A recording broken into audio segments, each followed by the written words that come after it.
계속해서 대구 경북 소식 전해드리겠습니다. 오늘은 스승의 날입니다. 스승과 제자의 사이가 예전 같지 않다고 합니다만 이런 학교도 있습니다. 학교에서 적응하지 못한 위기 학생들과 함께 지내며 마음을 나누는 교사들을 소개합니다. 보도에 조재한 기자입니다. 팔공산 중턱에 자리 잡은 마음이 자라는 학교, 마자학교입니다. 오후 시간 대부분 학생들이 하고 싶은 동아리와 체험 활동을 합니다. 선생님과 함께 책상을 만들어 보기도 하고 하고 싶은 음악 활동도 마음껏 즐깁니다. 마자학교는 학교 생활에 적응 못한 중학생, 이른바 위기 학생들이 다시 다니던 학교로 돌아갈 수 있도록 도와주고 있습니다. 더 어려운 상황에 처해 있는 학생들에게 다시 꿈꾸고 희망을 가질 수 있는 그런 기회를 제공하는 학교라는 생각. 말썽만 피우던 아이들은 그동안 느끼지 못한 학교의 배려와 관심에 다쳤던 마음을 열어가고 있습니다. 학교에서 그냥 제재 당한 것보다 이쪽엔 제재가 그렇게 많이 심하지도 않고 별로 없는 것 같아요. 여자애들 같으면 화장하고 학교에서는 뭐 공부도 많이 하고 뭐 그러는데 여기는 우리 말부터 들어주고 선생님도 이제 한 명 있잖아요. 학생도 한 명이고 멘티 해가지고. 하루 7교시를 마치고 돌아가는 시간, 학교 강아지와 떨어지는 것도 아쉽기만 합니다. 언니 나 뽀뽀해줄까?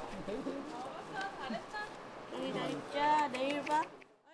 그래서 우리 학교 학생들도 내버려둔 것처럼 보이지만 결국은 그런 시간들을 줘서 자기들이 자기의 삶에 대해서 좀 더 깊이 생각해보게 하고 그다음에 자기 삶의 저 주인으로 살아갈 수 있게 돕는 게.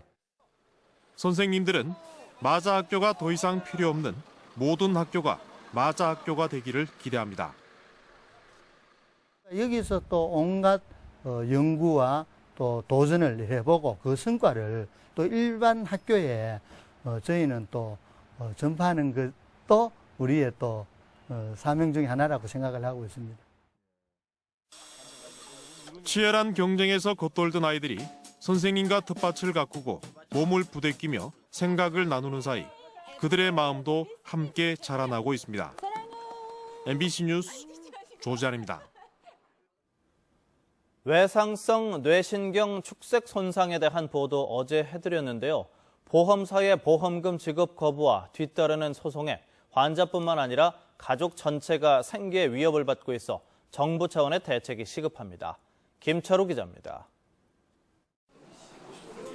지난해 겨울 집 앞 횡단보도에서 차에 치인 허모 양. 외상성 뇌신경 축색 손상이라는 진단을 받고 치료 중이지만 고통이 심해 종합병원 입원과 퇴원을 반복하고 있습니다. 열이 나는 것 같아. 불나는 것 같은데 만져보면 열이 나지는 않고. 사법시험을 준비하던 허양은 이제는 그 꿈을 접어야 할 판입니다.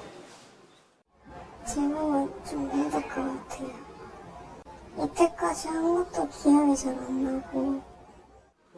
근서리를 그만두고 딸 뒷바라지를 하고 있는 허양의 아버지는 같은 증상의 환자들이 보험금이 끊기거나 소송을 당하자 남의 일 같지 않다고 합니다. 그래도 뭐 다른 방법이 없지 않습니까? 우리가 뭐 다른 방법이 있으면 좀 가르쳐줬으면 좋겠는데 저로서는 다른 방법을 찾아야겠네요. 교통사고로 부인이 외상성 뇌신경 축색 손상 진단을 받은 박모 씨도 사정은 마찬가지입니다. 버스 운전 일을 그만두고 부인 병수발 든 지 6개월이 넘어서면서 생활비조차 빠듯한데 보험사에서 보험금을 못 주겠다며 소송까지 제기했습니다. 환자들이 소송에서 이기는 일도 많다지만 문제는 웬만한 서민은 소송에서 이길 때까지 버티기가 힘들다는 겁니다. 생활이 많이 어렵죠. 그러면 모를 정도가 아니고 막막하죠. 환자 가족들의 생계까지 위협하는 상황을 해결할 정부 차원의 대책 마련이 절실합니다. MBC 뉴스 김철우입니다. 제12회 대구 트라이애슬론 대회가 엘리트 40여 명과 동호인 800여 명이 참가한 가운데 오늘 수성못과 신천 동로 일대에서 열렸습니다. 엘리트 코스는 수영 1.5km와 사이클 40km, 달리기 10km 등 51.5km 코스, 동호인 코스는 25.75km에서 펼쳐졌습니다.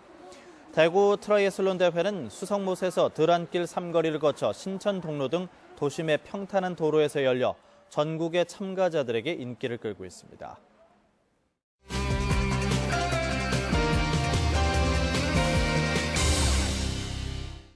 시청자와의 쌍방향 소통으로 만들어지는 뉴스 모바일 MBN입니다.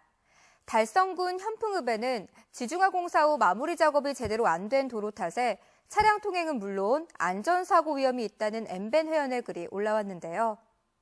차량을 몰고 다니다 보면은 요철 부분도 심한 데는 심하고 또 구멍난 부분도 있습니다.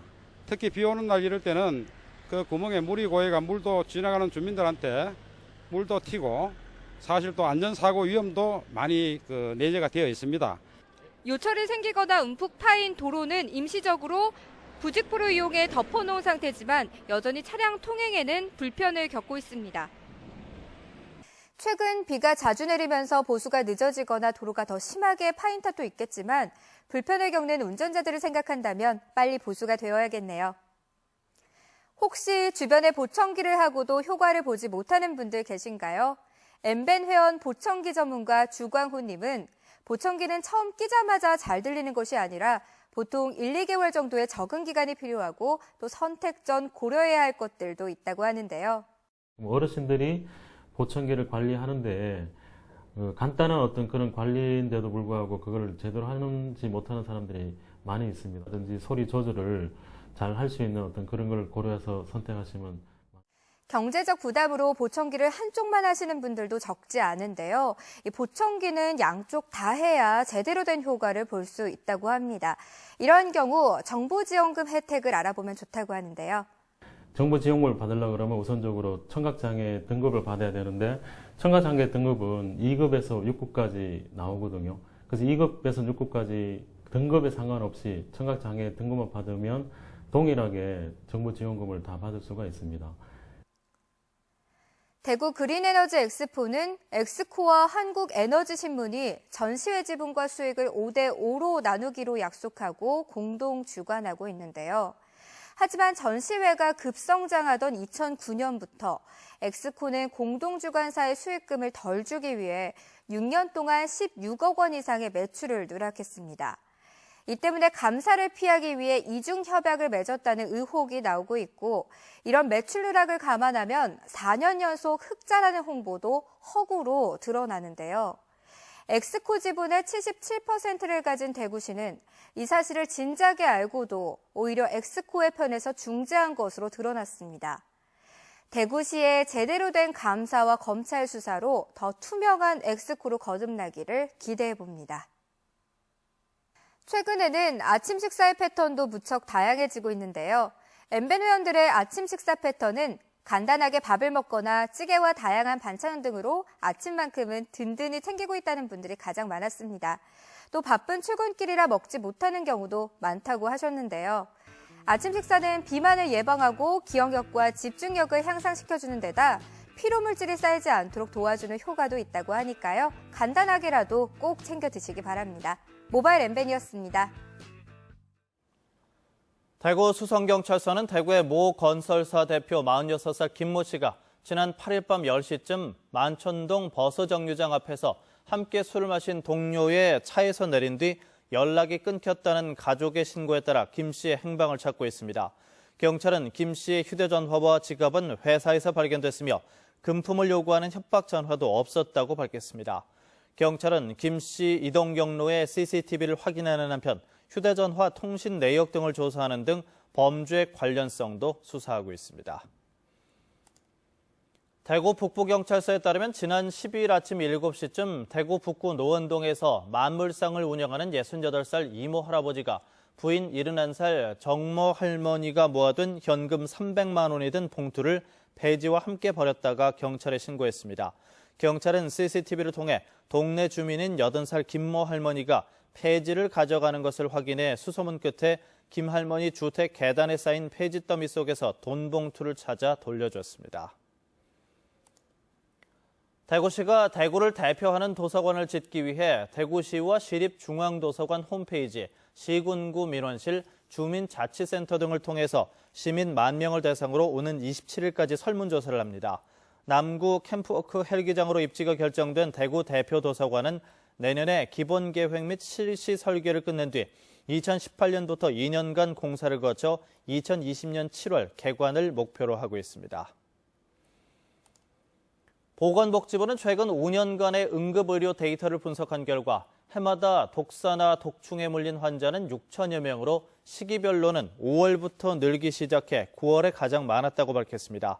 특히 독사에 물린 환자는 53%가 입원을 했고 이 가운데 2.5%는 중환자실에 입원할 정도로 치명적이었다며 야외 활동을 할 때 각별한 주의를 당부했습니다.